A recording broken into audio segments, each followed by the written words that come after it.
Ya. Ini kaitannya dengan budaya ya.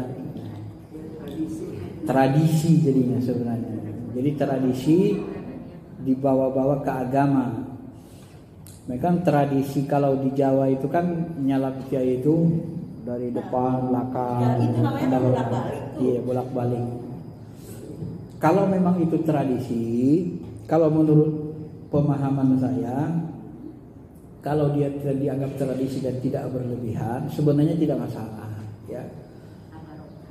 Tapi bagi mungkin di daerah Sumatera itu mungkin agak mengganggu juga karena tidak terbiasa dengan itu, ya. Tapi kalau di Jawa menurut saya tidak ada masalah itu. Ya, itu karena tradisi. Ya. Kalau nanti dia sampai menghormati sampai sujud, itu yang nggak boleh, ya. Kalau cium tangan itu tanda hormat. Kenapa Nabi dulu tidak mau dicium tangannya? Coba lihat hadisnya dengan baik. Kata Nabi apa? Begitu mau juga, jangan, kata Nabi. Kenapa Nabi tidak mau cium tangan? Kata Nabi, jangan samakan aku dengan raja-raja.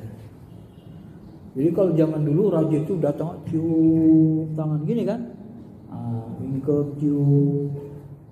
Orang mau memperlakukan Nabi begitu, diginikan Nabi, nggak mau Nabi. Ya. Jangan samakan aku dengan raja-raja.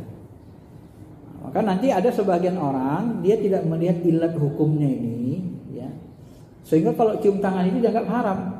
Padahal Nabi sendiri tidak mengharamkannya. Kalau dalam bahasa fikih Nabi makruh, tidak menyukainya, gitu kan. Nah, kalau dalam tradisi orang Timur, anak-anak kita salaman, mau pergi sekolah cium tangan, mau berangkat kerja cium tangan, pergi ma, pergi pak, cium tangan. Kalau saya tanya, ada nggak hubungannya dengan raja-raja cium tangan? Kalau tempat kita, tradisi raja-raja, mengagungkan raja-raja, nggak ada kan? Cium tangan itu dalam tradisi adat budaya kita Timur itu tanda hormat, tanda sayang, ya itu aja. Tapi kalau di masa Nabi itu tanda mengagungkan. Raja-raja itu kan pinginnya diagungkan, dihormati apa gitu. Nah, Nabi gak suka karena dia nabi bukan raja. Maka dia tidak mau diperlakukan seperti raja gitu. Dia maunya diperlakukan sederhana tapi disayangi, dihormati secukupnya gitu. Bahasa orang tidak mau dikultuskan. Apa sih dikultuskan itu? Kultus itu sebenarnya bahasanya dari luar Islam, bukan dari Islam. Istilah kultus itu nggak ada dalam Islam. Itu dari luar, ditarik ke Islam. Itu kultus itu satu sisi ada benarnya, satu sisi juga ada jeleknya. Jeleknya di mana? Ketika kita memuliakan ulama karismatik, jangan kultus. Akhirnya umat tidak lagi punya ulama panutan. Maka umat ini bercerai-berai. Maka sebagian mengatakan teori kultus itu teori penjajah, memisahkan umat dari ulamanya. Satu sisi memang kultus itu mencegah syirik. Ini tergantung sudut pandang ini. Padahal sebenarnya itu tadi kalau kita paham, ya ulama kan kita paham, ulama itu bukan Tuhan, tapi menghormati ulama bahagian dari menghormati agama Allah gitu. Kecuali Ubaru tahu? Kok ngelamun? Kecuali orang yang dimurkai Allah, menghormati Firaun seperti tadi itu nggak boleh. Tapi kalau ulama itu bahagian inna min sya'airillah, itu bahagian dari mengagungkan syiar-syiar agama Allah. Itu ulama memahaminya begitu, ya. Jadi ketika kita ziarah dilemparkan uang ke kuburan, ini juga kembali kepada tradisi, bukan agama. Kita lihat uang kenapa dimasukkan ke kubur? Ya Ru kan nggak perlu uang, Ru kan nggak makan uang, dikasih beruang juga nggak bisa makan kan? Iya. Jadi kenapa diletak di situ? Mungkin tradisinya kalau diletak di kuburan, uang itu digunakan dikelola pengurus untuk kepentingan makam. Kalau yang di Mungkin dia apa? Untuk kepentingan masjid, ada untuk kepentingan. Ya tergantung niat kita. Semuanya sebenarnya tergantung niat. Nggak bisa kita ponis orang tuh apa namanya? Nggak bisa kita ponis langsung ya. Nggak bisa kita hakimi langsung. Iya. Karena saya awam. Iya. Karena orang melempar ini gini Ustaz. Semoga rezeki saya bertambah. Saya liatin aja kok. Iya. Jadi makanya yang mungkin ya Ustaz, pemimpinnya yang bawa ziarahnya ini ya Ustaz. Iya, harusnya. Semoga rezeki saya bertambah. Iya, lempar. Jadi dia niatnya ketika dia berniat sedekah ke kuburan, semoga sedekah itulah menjadi wasilah dia untuk nambah rezeki. Sebenarnya kan begitu niat dia tuh. Sebenarnya kalau kita pahami teliti, sebenarnya tak apalah syirik dia. Dia bersedekah, ya bersedekah untuk kuburan, untuk merawat itu kuburan orang soleh, untuk apalah pokoknya itu yang baik lah. Yang penting aku sedekah untuk yang baik, tambah rezekiku. Nah, kira-kira begitu nggak bahasa hatinya tuh? Iya, bahasa kasar. Iya bahasa kasarnya kan gitu kan. Maka sebenarnya kalau kita teliti nggak apalah syirik. Kalau kita teliti, ya cuma memang agak ganjil rasa kita, mengganggu rasa. Kok ke kuburan dan gitu. Nah, harusnya memang ke tabungan anak yatim, ke tabungan masjid, atau tabung untuk pengelola kuburan. Dibuat aja di tabung itu. Jangan di kuburannya. Di kuburannya itu cenderung kepada makruh lah ya. Kenapa makruh? Ya menduduki kuburan kan nggak boleh. Itu kan dari situ dan. Jadi uang itu seharusnya mengganggu rasa lah ya budaya. Tidak sampai kepada haram lah. Kalau saya memahami lagi secara pikir, dia makruh lah, kurang disukai, karena membuka pintu kesalahpahaman orang. Ada lagi? Ya silakan Bu. Kalau ada acara makan kuburan, doa kuburan, sebenarnya ada tuntunannya nggak Ustaz? Boleh apa? Ini tergantung niat. Gini ya. Sholat di WC boleh nggak? Tidak. Haram. Kenapa? WC tempat kita tidak boleh sholat di tempat najis. Ya. Sholat di kuburan apa hukumnya? Ada yang mengatakan haram. Ada mengatakan haram, ada makruh. Kenapa? Karena khawatir salah paham, dianggap nyembah kubur. Kemudian khawatir muncul nanti rasa-rasanya diganggu hantu apa segala macam lah di kuburan itu kan, segala macam. Maka sebagian memakruhkan, yang paling kerasnya mengharamkan. Ya, sebenarnya yang haram sholat itu tempat yang membatalkan sholat, tempat bernajis, kandang kambing, kandang kuda banyak najis itu haram. Kamar mandi itu haram. Tapi kalau kuburan nggak ada najis itu, makanya makruh sebagian ulama yang lebih ini.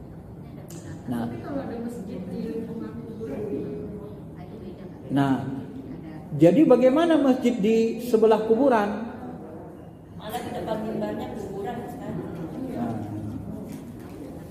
jadi begini Bu, kata Nabi begini, sebelum Nabi meninggal, Nabi mewasiatkan kepada keluarga, nanti kalau aku meninggal, kuburkan aku di rumahku ya, di tanahku. Maka kuburan Nabi berada di rumahnya, di tanahnya.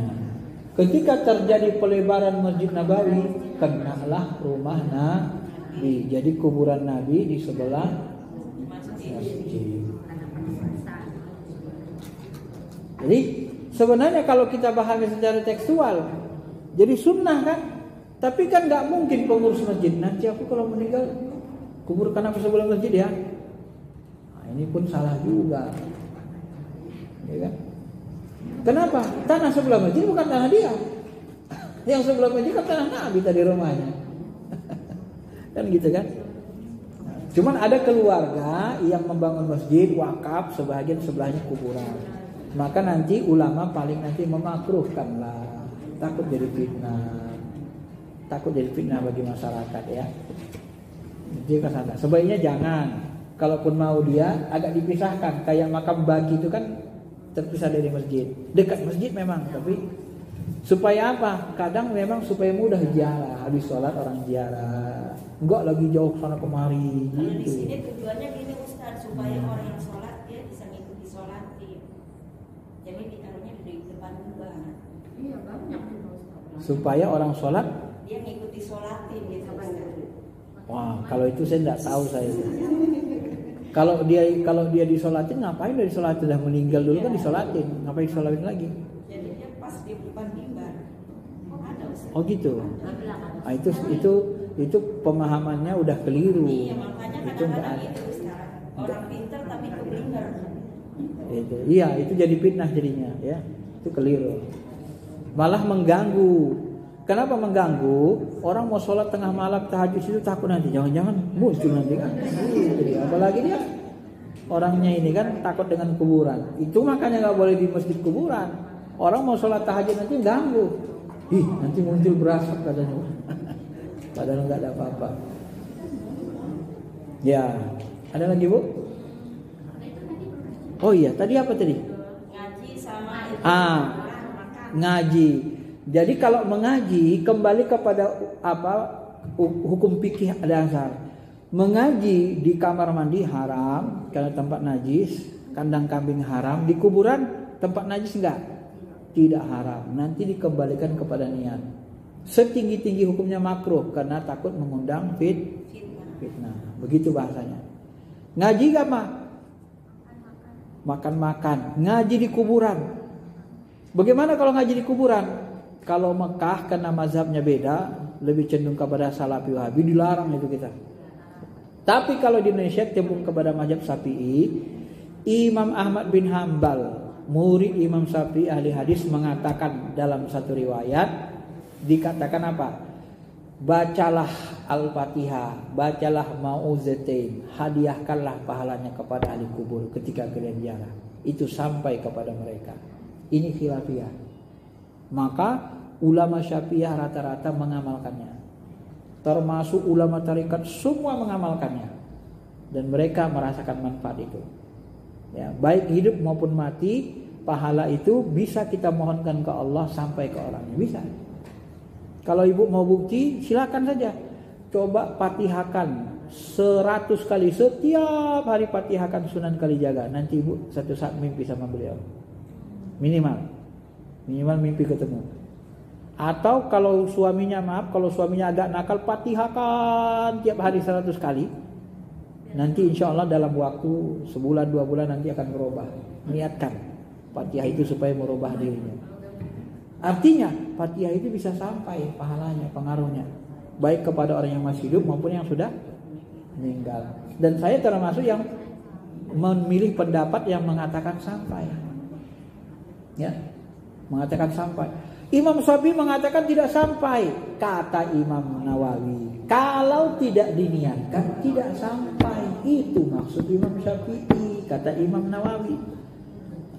Cuman orang yang mencatut pendapat Imam Syafi'i ini kan tidak mengambil syarah Imam Nawawi.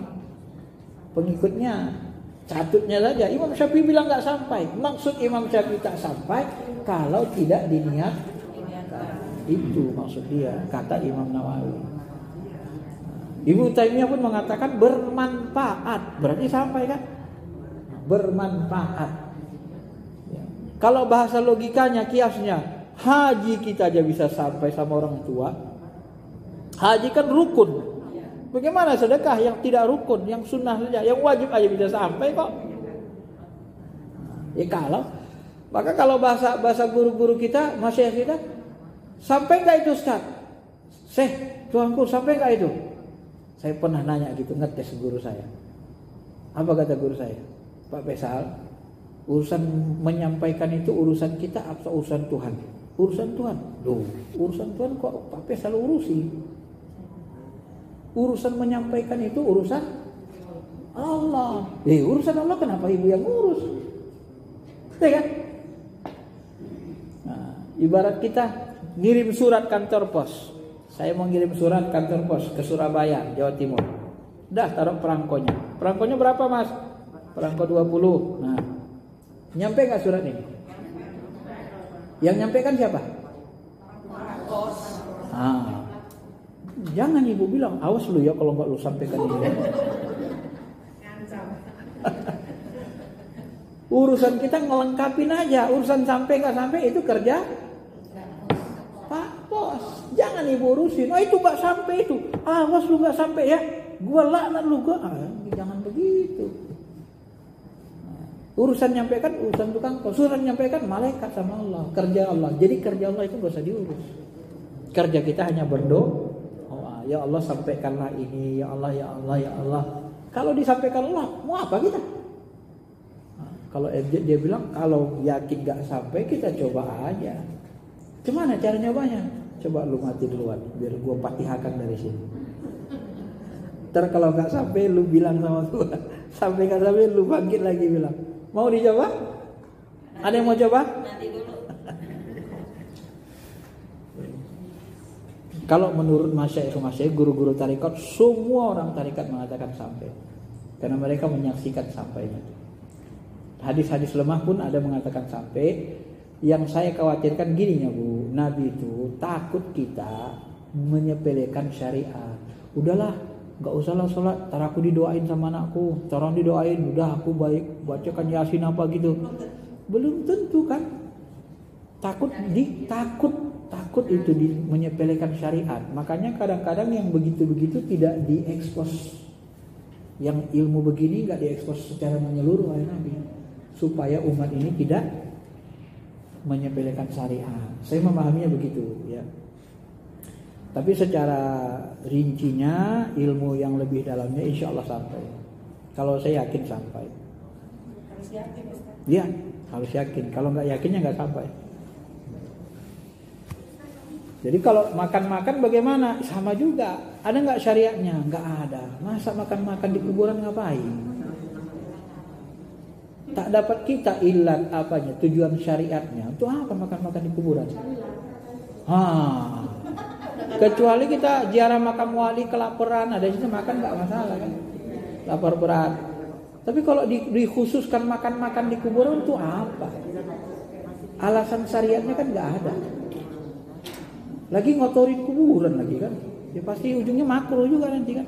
Tapi ada kalau menjelang puasa yang makan-makan di kuburan itu. Ya coba tanya niatnya. Innamal a'malu binniyat. Salah niat sesat. Itu aja itu kuncinya.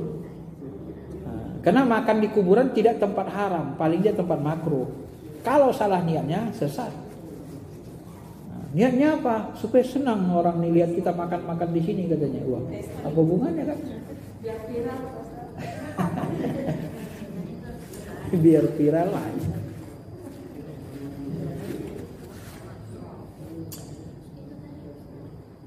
Baik, ada lagi? Oh masih. Nangkap jin masukin botol. Bener apa enggak bisa lihat sebenarnya? Iya.